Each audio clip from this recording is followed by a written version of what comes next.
Welcome all our friends to the Warp Ring Podcast, Episode 3. This is Plague. And I am Tempest. Going with that one today. So today, on a very exciting adventure, we are going through issues 9 through 12 of the Sonic Archie comics. We have a few exciting firsts and shit that isn't interesting. We have it all. We have both. Scratching. Okay, so today's issue, first issue, number 9. Where we can tell from this cover, which is not indicative of anything that happens inside the actual comic, but, whatever. This might actually be one of the few we've seen so far that are actually related to anything that happens inside of the comic itself. Mm-hmm. Is this the first time? Mm-hmm. It is. What do you know? Okay. So... No, I don't know. Don't miss the saga of Pseudo-Sonic, and they're both running towards Sally, who's about to die, but whatever. So, obviously, the first story here is Pseudo-Sonic. Sonic the Hedgehog and Pseudo-Sonic. Why don't you describe the plot of this? Robotnik designs a evil Sonic the Hedgehog robot for him to control and destroy Sonic. This evil Sonic has a little bit of a mind of its own, a little bit like... Not really a mind of his own. He still does what Robotnik wants. But he tosses him down a thing and kind of messes with him. That's a little bit. And there's some jokes. That's okay. So, one thing I noticed in this comic...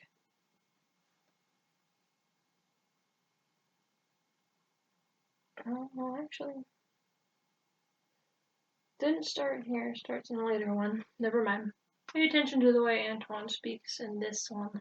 Antoine speaks differently? Later in the comic, I give him a very... Is he suddenly super French? Yes, he's very super French. He's like, Z. He says Z. This is Z entrance to Knothole. I think there is a reason for this, but we'll get to it. He becomes a lot more French sounding later in the comic. You'll notice between this and the next one. Robotnik knows everything about Sonic. So he creates a robot Sonic who is a fake Sonic, and his name is Pseudo-Sonic. He's a fake Sonic. And so the fake Sonic comes and he goes and he infiltrates the Freedom Fighters headquarters. He's easily dispatched. Yeah, like really fast. It's like really inconsequential. You think it'd be more of like a, no, shit, it's a evil Sonic, and it'll have more of a plot or something. I just noticed he dies like immediately. That Bunny actually does have a hair salon. I don't know whose hair that she's cutting, but she did. She does have a hair salon. She does have a hair salon, which is surprising because I didn't notice it before. So they go to kill... Well, not kill, but... Meanwhile, Sonic goes to pick flowers for Princess Sally. There's a lot more... But he... romanticness between Sonic and Sally in this one. Like, in a this lot volume? hardcore. In this volume, even? In these 4 4 volumes. Yeah, he goes to pick flowers for Princess Sally and says, I'm not going to tell Antoine. I'm on my way to pick flowers for Princess Sally, and don't you tell anyone either. But, of course, he meets this strange butterfly. Yeah, this butterfly. Like, suddenly insects are, like, people. Suddenly there's a butterfly who's, like, talking to him and hanging out with him. Yeah. And she knows where Knothole, like, the entrance to Knothole is. He's basically, he gets poison ivy. Yeah. He's allergic to something, so he gets really puffed up. But it, doesn't matter, right? No, he's fine later. And then he... One thing is that, so Pseudo-Sonic makes it into the Knothole, whatever, and he's not, like, hurting them or incapacitating them. He's just like, I'm going to talk to Robotnik now. And, Antoine's like, give me a break. He was drawn in silhouette. So, making fun of Manak already. But, yeah, he's easily dispatched because Tails uses his static electricity by dragging his tails on the floor or something, and then that's it. That's all you need to do. Yep. And, I noticed this. It says Boomer Shop, and then there's a little sign over that says Rotors. Well, in one I don't know if it's in this comic, but in some panel, Boomer or Rotor is wearing like a little thing on him that says, "Hello, my name is Rotor." That's funny. It's in this one. Although this is after the name change, so yeah, I guess they're just making fun of themselves. I mean, they didn't know. Yeah, they couldn't have known. Maybe they got like letters. I was like, why exactly is this whole poison ivy thing going on? And it's actually because Sonic becomes incapacitated by it. He's not even able to spin. He's not able to run. Yes, I said. Or whatever. And then fucking Bunny just shows up. Bunny's here. Bunny's badass, and she's gonna kick the shit out of Robotic and just send it back home, like packing. Mm-hmm. Like, great. That's the fucking no bullshit, no shenanigans. No, we need to find the goofy way out. No, Bunny just fucking shows up and is like, yeah, I'll help, and then she does, and that's it. Yeah. It's fucking Bunny. She's the one. She's the best. Why are you doing that? What's that face? So yeah, that's pretty much the end. The robot is easily dispatched, and then Sonic's in trouble, but then Bunny beats up Robotnik. That's pretty much it. That's all that really happens. And so Pseudo Sonic says, "Oh, if you want to see more of me, write it in the Sonicgrams." And one thing is, we're not reading these through the archives anymore. We're reading the full comic. Well, at least these 4. Yeah, these 4, because the ones that we don't have, physically, that we'll read this way. And so we actually can read the Sonicgrams this time. I kind of skimmed through them. They weren't that entertaining. No, not a whole lot. And we get this one page where he makes a dead spot, and he's like, even I'm not I wouldn't do that. Yeah, whatever. Whatever, it's drawing Sonic. And our second story is that, well, first of all, Sonic's picking more flowers for Sally. Yeah. And then he runs into this fucking duck. He's not a duck. He's a duck/porcupine. I confused this with the Jinx one later on. I saw this, I was like, oh, it's the Jinx one, whatever. And I moved on. I don't remember what happens in this, because I totally don't care. He finds Sonic finds this little duck who's injured, and he's like, "Oh, he's also a cactus." And it's he's not a cactus. Part prickly, whatever. Part, like just said, he's part porcupine. So he finds this injured. He's like, "This is going to be a great pet for Sally because it's her birthday," and he's like, "Well, she loves animals, so we'll bring this." But nobody else likes it. Nobody likes it. Even Sally doesn't like it. She doesn't want it because she's like, "Well, every other animal that we've brought home ended up being just a robot from Robotnik." So that's kind of funny. It's a little bit of world building in a way. They constantly deal with this bullshit. And then this duck eats her cake, and then she's like, "That's it. Get him out now." What even happens in this? So then she goes to pick more berries to make the cake again. And then there's a bunch of Archie comics advertisements with awesome shirts. Evil robot tree. Oh yeah, there's an evil tree. Picks her up. Here's Snibbly again. Oh yeah, this is one of the greatest panels. They start making puns about trees, and then Sonic comes in. Okay, here we go. And he's like, "Okay, let's just get all of these out of the way." Excuse me, reader, but we will now pause. He's not even here, by the way. He's not. He just suddenly shows up with the spotlight. Excuse me, reader, but we will now pause to use all the bad tree puns and get them over with. I don't want to go out on a limb, but I would like to get to the root of Sally's problem. I'd be a sap if I decided to leaf. As forest that's concerned, I'll try to cedar this thing through fur. Sure. If not, I'll be pining and weeping. That's weeping is apparently. Weeping willow. I'd much rather take a bow. Okay? And look at this pose. I know. It's like the Alone on a Friday night. God, you're pathetic pose. Yeah. It's like literally the same. Like you should replace this with like a copy pasta of something. Like I could just imagine like, what did you say to me, you little bitch? And maybe see all those. But yeah, there's a tree, whatever, and then Then the duck saves Sally, and then she's like, "Yay, you're a good duck. I was wrong about you. You're great." And the duck is made an honorary member of the Freedom Fighters after it fucks with Eggman, and that's it. That's all. That's it. Whatever. And then there's this really creepy image where it's a Sonic with a really weird buff body. Really it's weird, really weird, really buff, muscly human but then body. It turns out it's just a carnival, whatever. But it has Sonic shoes too. Yeah. Whatever. Good. And then we have our first Sonic Rams, but whatever. I don't think. Yeah, I don't think there's anything. Much. I don't think there's a point.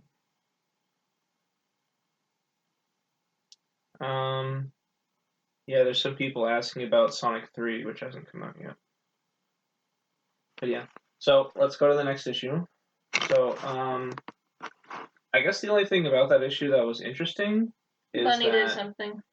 Is that it'll be the first of 2 evil Sonics we'll have to talk about.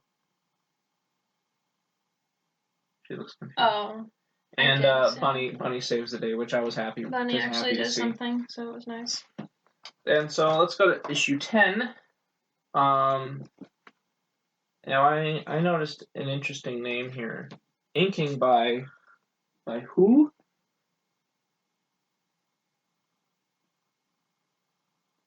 Who inked this? Can you read it? Mahini.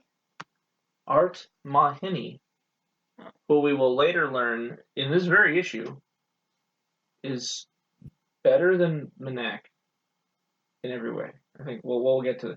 I think the art was pretty solid. Did his spines change? They're not mohawks anymore, right? No. Well, if you're talking about even mohawk. In Manak, they look very mohawky in this part. It's still a mohawk, but it's being blended in a little more. It looks better. Manak has gotten a bit better. So I will say that he's improved, and I don't have anything against Dave Manak. You know, it's okay. It's just like with these early issues, I just don't feel like the art is stellar. I think these were pretty okay. Whatever. I didn't notice anything that made me go, "Oh my god." Well, that's okay. So yeah, I hated this one. The Revenge of the Nerbs. There's Nerb. I hated this one. I hate it. I hate it because it's pointless and it's really boring. Stupid and boring. Whatever. I skipped some words. And I was like, yeah. Yeah. So basically, what happens is that Sonic and friends encounter this race of underground, nerdy-looking creatures named Nerbs. And they're like, no, Nerbs. Who are unfriendly to outsiders. They don't want to help the Freedom Fighters. They don't want help from the Freedom Fighters. They don't want anything to do with them. They're like, fuck it. Then in the end, they get captured by Robotnik, and then Sonic has to save them. And they're like, yay, you're great. Now we're fine. Now they're friends. And then they give them their hats, and then they're like, we don't want these hats. Yeah, I know. And then Tails pissed. At one point, Tails looks really pissed, and they're kind of mean to them because, well, like they're like kind of. Well, the Nerbs are also like. They keep calling them nerds as like a derogative term. But okay, nerds. I don't know. I really didn't like this one. It's very boring. It's very much not a really interesting main story, like a side story, whatever. But main story very boring, where it's just you get it, okay, you get it. That's it. Also, the Teenage Mutant Ninja Turtles suddenly appear. Oh yeah, they were just there. They just appear. We're the wrong sewer dudes, or at least the wrong comic. They're in a sewer. Yeah, it's funny. But it's not like the only entertainment. It doesn't pause for this. Like there's action happening. They just are there. That's fine. Yeah, and it doesn't matter. Fuck it. Doesn't matter. Fuck Whatever. Who cares? Yeah. Zoom or Doom? It's Sonic 3. Yeah. Don't you love Sonic 3? Zoomer or Doomer? Which one are you? And so now here we have Twan with the Wind. Now he's very French. This is where he's very French sounding. It's true. Maybe it was just decided because I'm pretty sure that's how he is in Sad I Am, is where he's pretty French. I mean, it's obvious he's supposed to be one. Immediately notice the art of Art Mahini, especially with Bunny, who looks very different. She looks a lot better. And also, if with some of pretty solid. With some of we've remarked upon the anime background character-esque characters where they're very low detail. Even in like shots like this, where there's smaller characters, there's still plenty of detail, and there's no like weird goofiness to it. There's really. a little bit weird goofiness, but nothing like before, where there's like nothing. I don't know. It looks nothing like the other one. So I just want to say that I really enjoy this man's art, and I really think it's a big improvement. And this is what it should always look like. But yeah, they have not been saddled with the greatest story so far, let's say.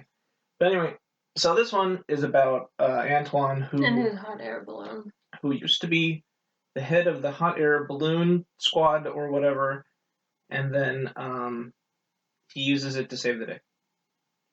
That's all you need to know. He speaks very French. He uses it to save the day, and then there's a little. And also, art draws Snively really short, so we're getting different styles. The one thing I will say is I do think that Manak's Robotnik is better. I agree. But for every other character, I would say that I would prefer. Everyone else looks better. Like have just Manak draw. Also, there's not really any time where, with Mahaney's art where anyone looks like weird or goofy. They all look pretty on model all the time. Even in smaller shots, just their expression might be a little silly, but they still look good. And there's like stuff like, I don't know, I just really like how Sally looks here. It's a good style. It's a good style for this comic, and I feel it's reminiscent of the Sad AM style. But yeah, so that's pretty much it. And there's really nothing more to say about it. The story, it's just it's Antoine saves the day with a hot air balloon, whatever. That's pretty much it. So, well, guess let's move on to the next one. And this is definitely the most interesting one for a few reasons. So, issue 11, we come in and it's immediate.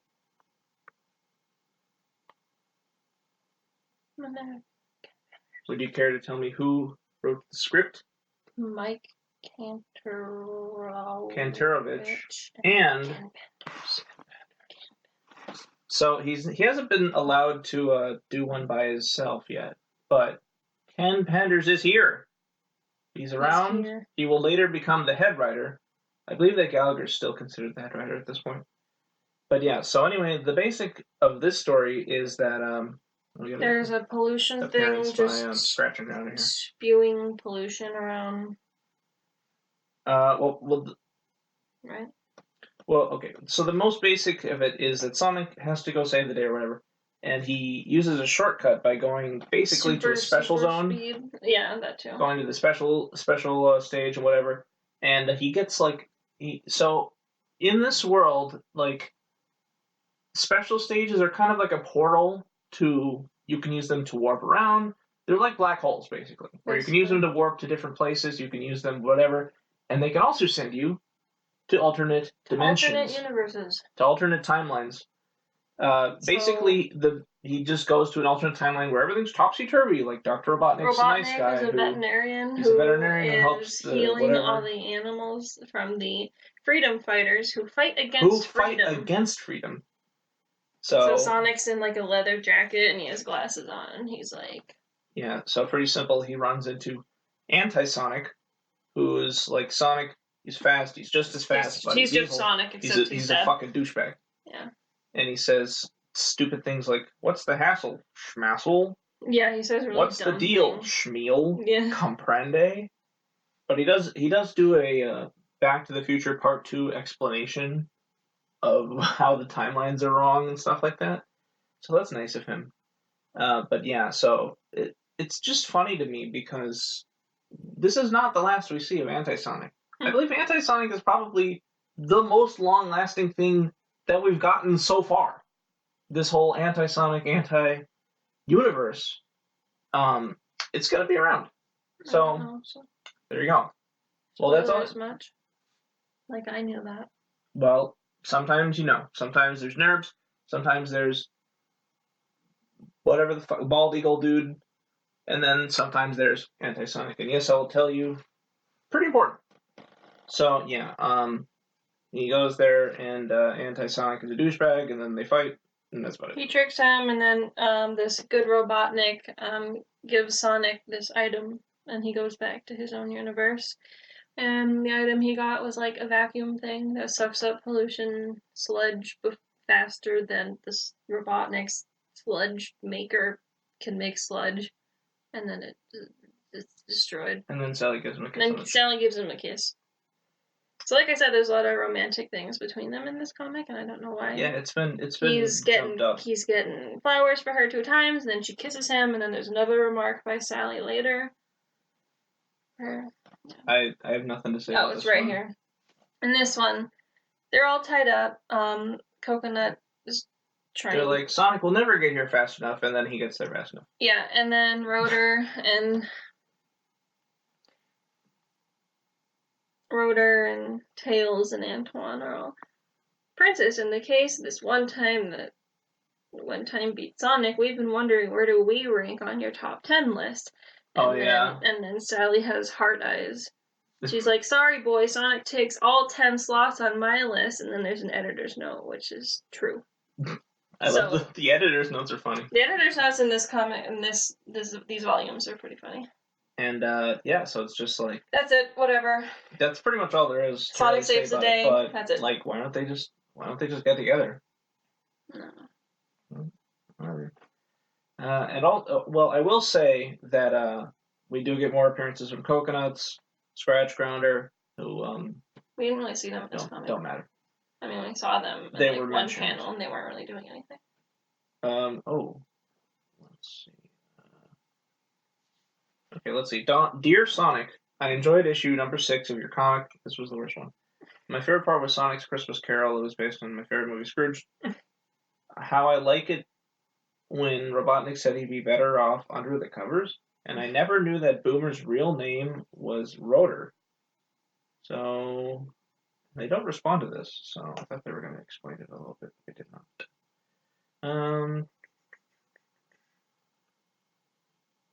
Does Sonic ever take his shoes off? Nobody's ever seen Sonic take his shoes off, but who knows? That doesn't mean he hasn't. Yes, we have. In a comic, we saw him swimming and his shoes were off. It was strictly stated, we switched out his shoes because his shoes were off and he was swimming. So what the fuck? That's a lie. And Micah's second question is, since Robotnik is a robot, who made him? And then the answer is, Robotnik isn't a robot. Mm-hmm. He just has an obsession with them.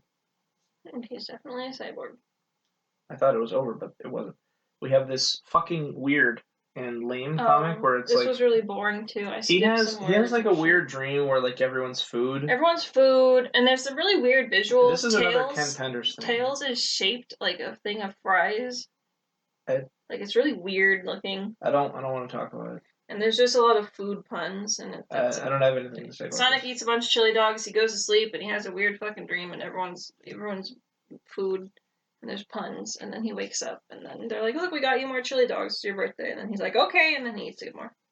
That's fine. That's it. That's all you need to know. You don't need to know anything else. Nothing's important. Nothing happened. And our final one is 12. Issue 12, which begins with more boring. It's the one where Sonic is sent to the past because Robotnik has a fucking time machine. Robotnik made a time machine, so he just sent Sonic back into the past, and there's dinosaurs, and then he meets his great ancestor. So this one's funny. He says, "Holy smokes, pterodon," and then it says pterodactyl editor, and he says, "Whatever." So he's moved on to the editor. But yeah, basically he meets the prehistoric version of Sonic, and he meets the prehistoric version of Robotnik. But Sonic doesn't get his fastness from his shoes. He can't because this ancestor of his runs the same speed runs just as fast as Sonic, and he has no shoes. So it's like, what? He accelerated as fast as I did, relatively speaking. Whatever. Because they're relatives. Oh. He's an ancient ancestor. So basically, everything's the same. There's an evil Robotnik in the past, and then there's the Freedom Fighters just go and steal it back. They just go take They just go and they just take it. They didn't need Sonic or anything. Shit. They're like, okay, and then Sonic gets taken back to the past, or back to the future. And Sonic teaches them how to plant things. How to make hedges. That's it. And then there's this next one. The next one is also more of the most boring shit ever. Where there's an eagle, and then the eagle's like... I don't fly. All my companions were caught and turned into robots, so I'm sad. And but then it turns out that they weren't all turned into robots. Turns out that they weren't turned into robots, and then he can fly again. He feels like a new bird. Blah blah blah. And then Robotnik has a fucking stupid like ram-shaped robot car, and he has like lederhosen on. Yeah, because they're going into the mountains. I don't know who gives a shit. Anyway, and then the final one here is the one with the jinx that I mentioned before, where there's a Lynx, and there's Lynx and he's jinxed. He's bad jinx. Luck. Bad things just keep happening. Bad things keep happening. And then the freedom fighters, except for Sonic, get captured. And they use his bad luck to help them, and then that's it. And then suddenly his luck is turned around, and he's won like 50 games of chess in a row. And, chess, totally luck-based. There's no skill involved. It's completely down to luck. Yeah. So that was that. I think that these volumes are okay. I don't think they were that spectacular. Issues? Yeah, the issues were that spectacular, but... I just feel like most of it was really fucking boring, and then the stuff that wasn't boring was really just short. Thinking about what's going to happen in the future more than anything else. Like, it's more interesting to me, it's Art Mahoney. They're not drawing anything, like, any good stories yet, but they're here. It's Ken Penders. He's not doing anything interesting except for Anti-Sonic, who I've spoiled as kind of a thing going forward. Due to popular demand, I'm assuming. But, yeah, I mean, I know they appear at some point earlier on. But yeah, I don't know. I don't really have anything to say about this. Yeah, the art was better. Really, I guess overall the art has been improved. That's really it. Nothing really happened except for Anti-Sonic, but even that was kind of eh. Yeah, I mean, it's not like the concept is interesting. It's like... It's another universe, and there's a thing where everything's backwards. Yeah, everything's topsy-turvy. And, so more interesting to me for what it will represent going forward than anything else. It's not like Ken Penders that does anything interesting. It is interesting to me that the first thing that he writes is something that ends up lasting in some way. Yeah, that's true. Whereas everyone else has just written a bunch of bullshit. Yeah. Bunny coming in, saving the day was pretty cool. Yeah, Bunny actually did something. Antoine actually did something too. He did. Rotor hasn't done anything yet. Boomer did not do anything. But, yeah.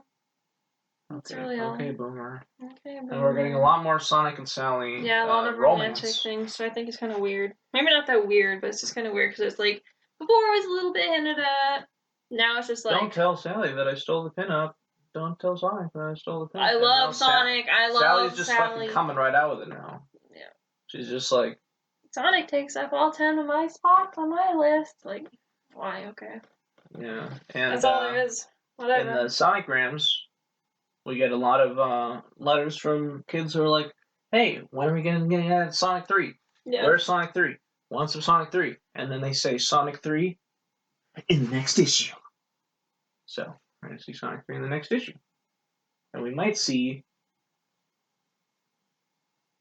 Yeah. What might we see? I have no idea. What's in Sonic 3? I don't know. Knuckles. I didn't play Sonic 3. Knuckles is in Sonic 3. He's on the cover. How am I supposed to know that? I've never looked at it. He's a pair of disembodied eyeballs on the cover. What cover?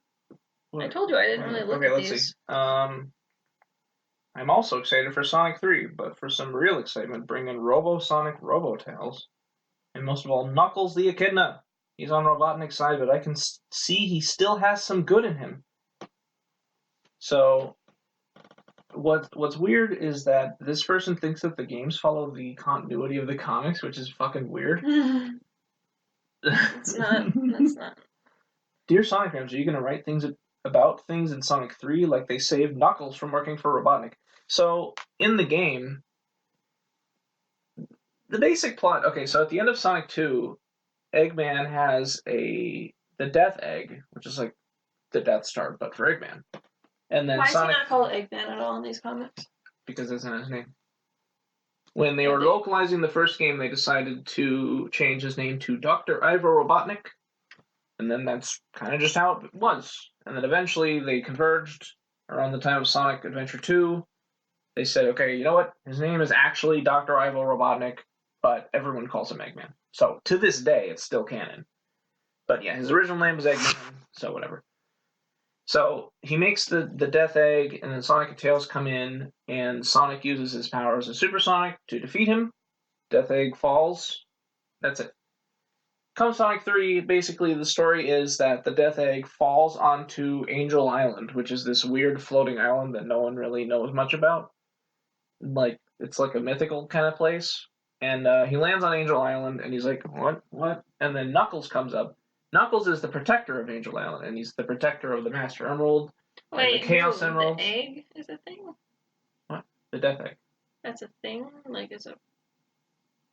Who's like what? Eggman. Oh. He knew it fell there? He's on the Death Egg. He's confused. He's on the Death Egg. Oh, okay. Yeah, so he was there. He was like, what? What's going on? No, it's the Death Star. So imagine the Death Star falls to the Earth, and then Darth Vader's like, what's going on? Yeah, okay. Basically. Yeah. So, so Knuckles is the protector of the island and the protector of the emeralds and all that. Mm-hmm. And he says, who the fuck are you?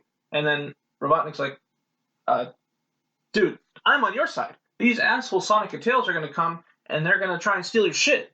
I'm with you. I'm the good guy here. And then Knuckles is like, okay, because he's literally never fucking met anyone ever before. Like, this is the first person he's ever met. Yeah.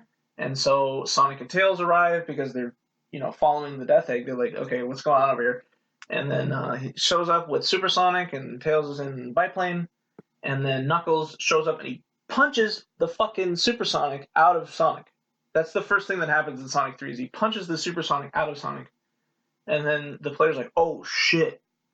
And then basically for the rest of the game and into Sonic 3 and Knuckles, I think, at least, yeah. So basically what happens is that throughout all of your adventures, Sonic and Tails' adventures to track down Eggman, stop him, whatever, Knuckles is constantly getting in your way. He's like, oh, you want to go that way? You can't go that way. And breaking bridges below you, sending you to different levels, getting in your way, impeding your progress, basically. And then he has this fucking laugh, and he laughs at you. Or something like that. And, I don't think he has, like, a laugh, audible laugh. It's just an animation. Yeah, he literally chuckles. And, chuckles and Knuckles. And the story ends up that, Knuckles, he chuckles. Eventually it becomes known that Robotnik tricked Knuckles, his poor Knuckles. He did not know any better. And, And basically they team up to save the day. Turns out that Sonic Tails not that bad after all. They're the good guys. Robotnik's an asshole. So Knuckles is introduced as a somewhat gullible, rival-ish character to Sonic, who ends up being a good dude at the end. Because he's a good dude. I mean, it's not like he's a bad person. Tricked. Yeah, He's never seen fucking anybody He was before. tricked. So that's basically all you really get from Knuckles story-wise for the next... until Sonic Adventure comes out in 4 or 5 years. So we'll have to see where they take that, because it's pretty much just that, and there's also no Echidnas. He's the only Echidna in canon. Mm-hmm.